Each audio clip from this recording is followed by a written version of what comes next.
شیطان اللعین الرجیم بسم اللہ الرحمن الرحیم۔ حمد و ثنا و رب جلیل کی جو کائنات کا خالق و مالک ہے، اور درود و سلام و محمد و آل محمد پر، اللہم صلی علی محمد و آل محمد۔ ہم سے کچھ ہمارے اہل سنت کے احباب نے سوال کیا کہ آپ تراویح پہ بات کریں اور یہ بھی بتائیں کہ اہل تشیع حضرات جو ہیں وہ تراویح کیوں نہیں پڑھتے۔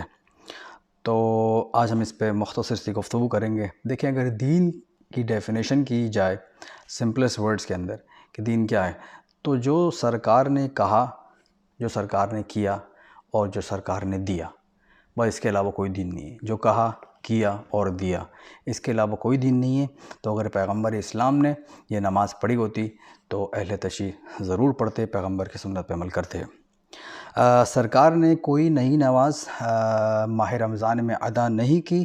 آپ صلی اللہ علیہ وسلم ہمیشہ کی طرح 12 ماہ کی طرح قیام اللیل پڑھتے تھے، جسے تہجد کہتے ہیں، جسے نماز شب کہتے ہیں۔ 11 رکعت وہ پوری ماہ آپ نے پڑھی اور پورے 12 ماہ آپ پڑھتے تھے، جیسا کہ اور وہ سرکار پر واجب تھی، جیسے کہ قرآن میں پروردگار نے آواز دی سرکار کو چیپٹر نمبر 17 ورس نمبر 9 سورہ الاسراء میں، وَمِنَ اللَّيْلِ فَتَحَجَّدُوا بِهِ نافلتاً، اور رات کے ایک حصے میں آپ تہجد کی نافلہ پڑھا کریں، نافلہ۔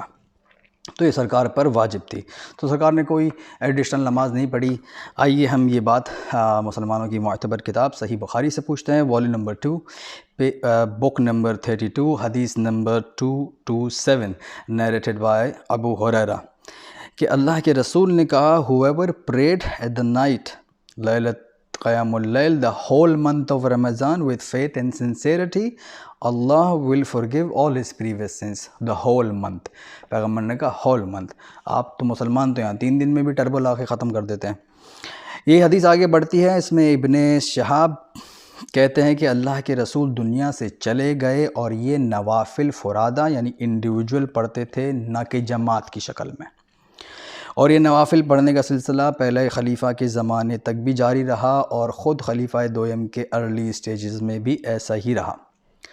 آگے حدیث بڑھتی ہے، عبد الرحمن بن عبد القادر کہتا ہے کہ one day he went to the mosque in the month of Ramadan in the night. He went with the second Khalif، خلیفہ دوم کے ساتھ گئے، and they found people praying these نوافل individually، جس طرح کہ پیغمبر کے زمانے میں پڑھا جاتا تھا اور جس طرح خلیفہ اول کے زمانے میں پڑھا جاتا تھا۔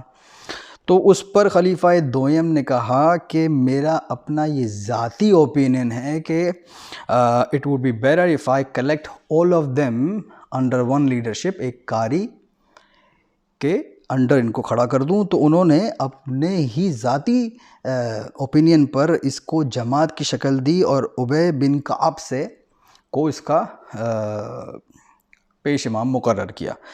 عبد الرحمن کہتے ہیں کہ وہ he went to the mosque again after a few days with the second Khalif in the night، اور انہوں نے دیکھا کہ لوگ یہ نوافل آفر کر رہے تھے ان کانگریگیشن جماعت کی شکل میں، جس پر خود خلیفہ دوم نے کہا کہ what an excellent بدعہ، کتنی بہترین بدعت ہے، what a great innovation in اسلام۔ پھر یہ بھی خلیفہ دوم نے کہا کہ یہ نماز، وہ نماز جو یہ لوگ ادا نہیں کرتے، سوتے رہتے ہیں، یعنی تہجد، وہ اس سے بہتر ہے، the نماز which is offered in the last part of the night۔ یہاں پر حدیث مکمل ہو گئی۔ تو خود انہوں نے اس کو بدعت کہا، اور بدعت کی بہت ہی سمپلسٹ ڈیفینیشن یہ ہے کہ وہ چیز جو دین میں نہ ہو اس کو دین میں داخل کرنا بدعت ہے۔ آئیے مزید اہل سنت کی معتبر علماء کے حوالے لیتے ہیں، شرح صحیح بخاری اور شرح مسلم۔ شرح صحیح بخاری ارشاد السری بائی امام القسطلانی والیوم 5 پیج 4، اور شرح صحیح بخاری عمدۃ القاری بائی جوائنٹ اسکالر آف اہل سنہ علامہ بدر الدین عینی، اور شرح صحیح مسلم بائی علامہ النووی والیوم 6 پیج 287۔ انہوں نے اس نماز کو ان سب نے بدعت لکھا، اور بولا بدعت اس لیے ہے کہ this was not offered by the Prophet صلی اللہ علیہ وسلم and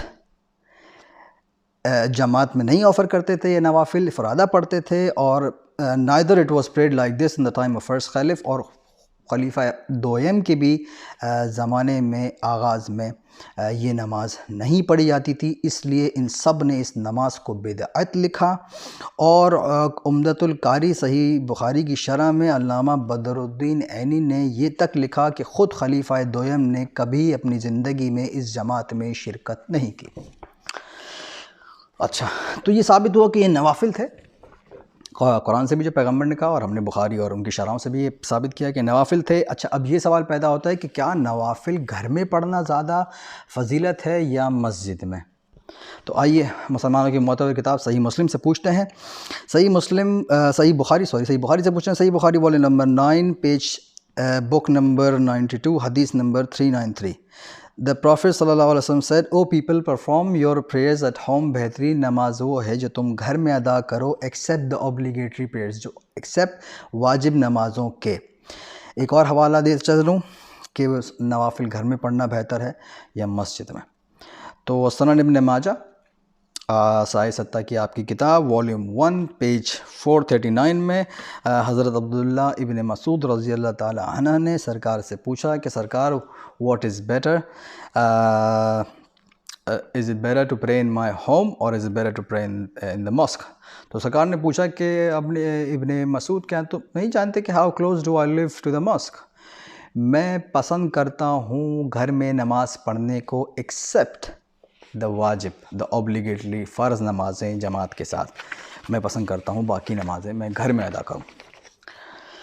تو بس گفتگو کو سمیٹ لیتے ہیں۔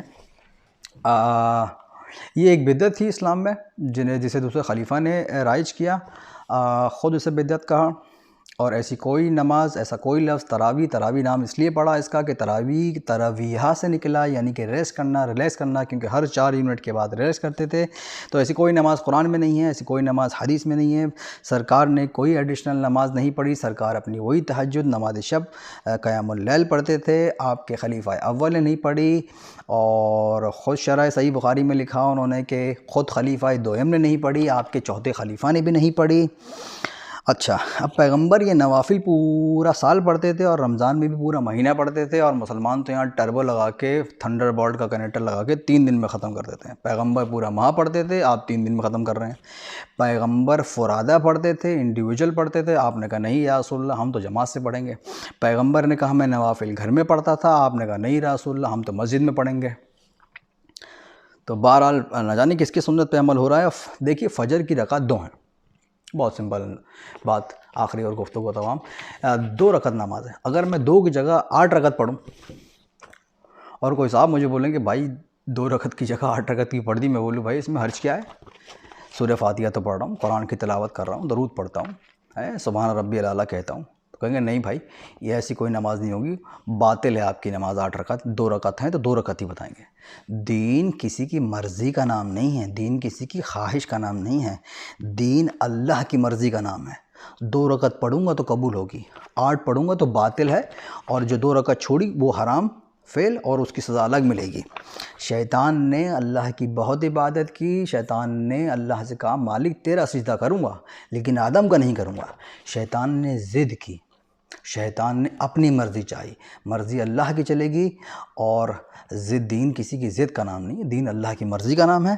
تو اللہ اپنے حبیب کے صدقے میں مسلمانوں کو حق تسلیم کرنے اور اس پر عمل کرنے کی توفیق عطا فرمائے۔ وما علینا الا البلاغ المبین۔